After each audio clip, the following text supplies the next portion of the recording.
Hey guys, what is up? My name is Megan. Welcome back to my channel, or welcome if you're new. Hope you guys are doing well. Today we are here to film my 5-star predictions. I love making these videos, and there are a few reasons why I need and want to film it this time around. First of all, if you guys don't follow my channel, which I highly suggest you should subscribe, I have this TBR game monthly that is called CANDYLAND Picks My TBR, and one of the prompts on there is to read a 5-star prediction. So I needed a video to refer back to and pick from, which this video will be. Also, I have kind of a few ideas to link with this video, where I will be making a full-length vlog while I read every book. Obviously, it might take a while, but I'm going to compile all the footage and bring it out for you guys so you can see my genuine reactions to these books. And I'm also going to create a wrap-up at the end when I've read all of them, so we can see how well I know myself or how terribly I know my reading taste. I have technically 7 books to talk about, but 2 of them I'm going to mash up together. Some are part of series, some aren't. So without more blabbering on my part, let's just hop on in. The first book I want to talk about is part of a series, and that is Wondersmith, The Calling of Morgan Crow, which is the book number 2 in the Nevermore series, the first book being Nevermore, The Trials of Morgan Crow. This is a middle grade series written by Jessica Townsend. I feel like everyone on BookTube absolutely loves this. Nevermore was actually a 4 stars for me, but I believe that Wondersmith does have the potential to become a 5-star and one of my favorite middle grade or books ever. If you guys have not heard about this series, it follows our main protagonist named Morgan Crow, who is a cursed child in the world where she lives in. Essentially, she is supposed to die because all cursed children do. I believe it's on her 12th or 13th, I can't say that word, birthday that she's supposed to die, and just before it's supposed to occur, a man called Juniper North actually whisks her away to the town of Nevermore and basically saves Morgan's lives, and everything goes from there. There are trials in the first book. Morgan has to go through a lot. I gave the first one 4 stars because I felt like there were a little too much resemblance to some of the Harry Potter plot lines. A lot of people see it, a lot of people don't. It's a varying opinion, but I think that this one really has the potential because it's going out there and it's going to be so much different, and I was attached to Morgan by the end of the book and all the side characters, which are all phenomenal, the world, the atmosphere, and I just think that this one can build and be better than Nevermore, so hopefully that's the case. So this is my first 5-star prediction. The next one is a significantly new release, and that is You Had Me at Hola by Alexis Daria.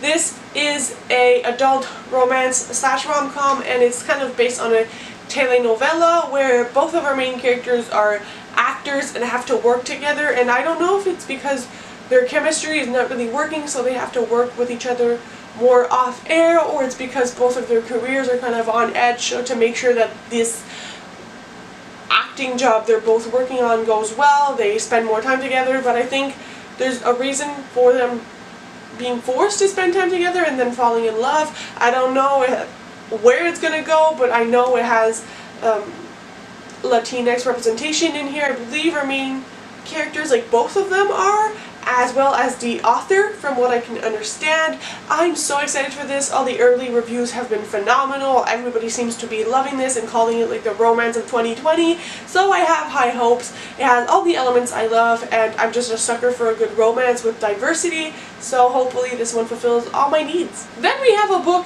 I thought I would never put on such a list, and that is This Time Tomorrow by Tessa Bailey. You guys will see probably soon. I have a video planned for Reborn Yesterday, which is the first book in this companion series that I read recently and completely fell in love with. When I read Reborn Yesterday, it was the first time I ever loved a paranormal romance, and it kind of shook me to my core because I thought I was not a paranormal romance reader. Turns out I'm wrong. This is the companion novel to this, and it follows 2 different characters. Reborn Yesterday is written by Tessa Bailey and is a vampire paranormal romance. It follows a main character named Ginny who has a funeral home and one day when she's working the night shift, she has this dead man on her table, and she kind of wishes he wasn't dead. It's very unfortunate because she finds him very handsome. Turns out he wasn't dead, he was a vampire, and it all goes from there. Don't want to spoil it, but this has to do with another vampire and another character who we see interact with Ginny a lot, like one of the side characters. It's their romance and them kind of doing their thing, and I think I'm going to love it. Tessa Bailey has fabulous writing. The chemistry between the characters, like all of them, is absolutely fantastic. I just love the tension and the angst, and the fact that the vampires aren't like bad.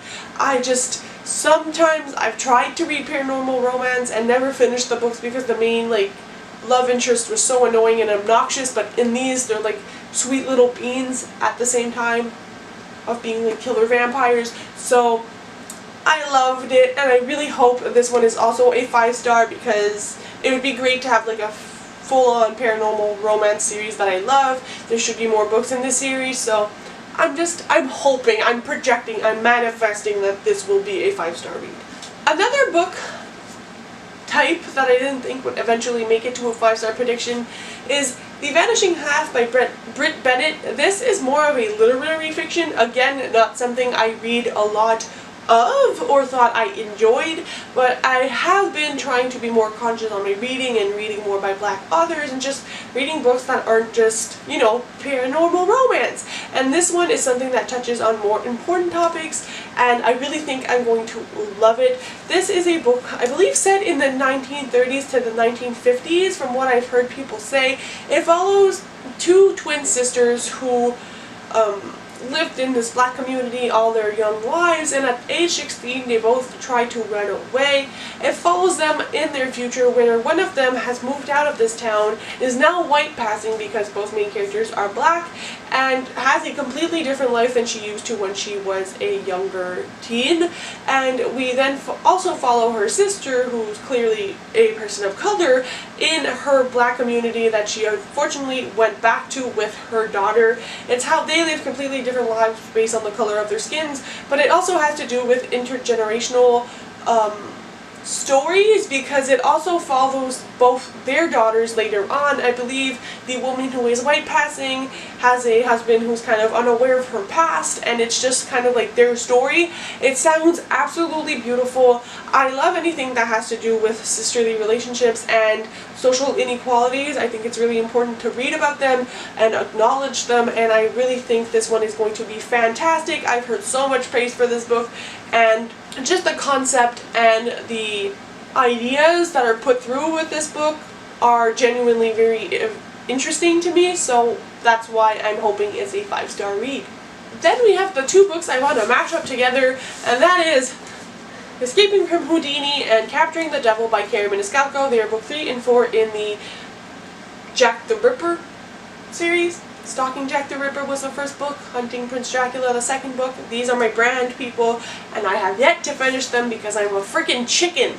I am literally so afraid to read these books, because in this one I know there's a love triangle with Audrey Rose and Thomas, who are the two like main characters. Audrey Rose is the main character. We read from her perspective, but Thomas is in all the books, and they're together, and I love them, and they're swoony. I even have a Thomas plushie doll, and it's just, I'm scared my heart is going to break with this one, so I'm very afraid. I do know that Thomas and Audrey Rose end up together, but I'm scared of like the damage it could potentially have on the relationship. And this one is the end. Who wants to reach the end of their favorite series? I have reread Stalking Jack the Ripper more than any book I have in my entire library, and I can't wrap my head around the fact that there's only 4 books in this series. Some people hate it, but I love it. If you guys don't know what this series is about, it follows a main character named Audrey Rose, who lives in the Victorian era, and she is basically the trope of I'm not like other girls, in the sense that she really loves anything that is scientific based, specifically studying dead bodies. She is an apprentice under her uncle, and they have like this kind of lab where they do autopsies on dead bodies, and she tries to figure out what happened to them. She obviously has to hide the fact that she's doing that with her uncle, because it's not accepted in society as a general employment, especially not for females, and it's her balancing societal expectations and what she genuinely wants to do, as well as solving mysteries with Thomas, because in the first one there are murders that are based off the Jack the Ripper murders, where a man is killing off a bunch of prostitutes, and in the second one it's the Dracula murders, the third one Houdini, and this one is the Whitechapel murders. I love Audrey Rose as a main character. Thomas is my forever fictional character crush, and so these are going to hurt my feelings more than I want them to, but I know they're going to be 5 stars. The last book I have on this list is A Heart So Fierce and Broken by Bridget Kemmer. This is another book that I'm kind of afraid to read because I kind of think it's going to break me. I am not a fantasy reader, which by the look of this is pretty clear. But last year, in the beginning of the year, I read A Curse So Dark and Lonely and fell in love. I especially love the main female character, who is named Harper, and she has cerebral palsy. One of my good family members actually has passed away now, but had cerebral palsy, and I think it's a great thing that we get to see representation in these books for an illness that is not really talked about. And I loved how Harper had cerebral palsy, but it wasn't just her identity, she was so much more than that. My family member was much more affected by cerebral palsy than Harper was, but it's still nice to see the representation. The fantasy world in here was absolutely fabulous, and I love the main characters, the side characters, the love interests, the other potential love interests that I might be rooting for more. I don't know. I just think this is going to hurt me and also put me back together. The third and final book, I think, in this series is coming out next January, so I need to read this, but it's just, I'm afraid, and I think I also need to reread A Curse So Dark and Lonely before I read this, because I kind of forgot what happened in some bits and pieces, and I really want it fresh in my brain before I read this, so it's kind of making me struggle. Anyways, I think I'm going to love this. This is a sequel, as I mentioned. A Curse So Dark and Lonely is basically Beauty and the Beast retelling. We follow a main character named Harper, and she lives in our world. I believe she's from DC, like Washington, and at the beginning of the book she sees this girl kind of being kidnapped by this man, and she interferes, and he ends up kidnapping her instead and actually bringing her to this other world where this man is kind of like the beast, where he was cursed and he needs to find the real love in order to break the curse, and it's their adventure and so much more, and there's political drama and just so many things. It's lovely, the writing is fantastic, it's also angsty, and I think I'm going to love this. So that was all my blabber about the books I think I'm going to love. Hopefully I do end up giving most of these 5 stars. If not, I'm going to be shook to the core. So that was my video. Let me know what you guys are reading, or what you predict you will really love, or even what I should start with in this whole pile of 5-star predictions. I'll see you very soon with another video. Happy reading, guys. Bye!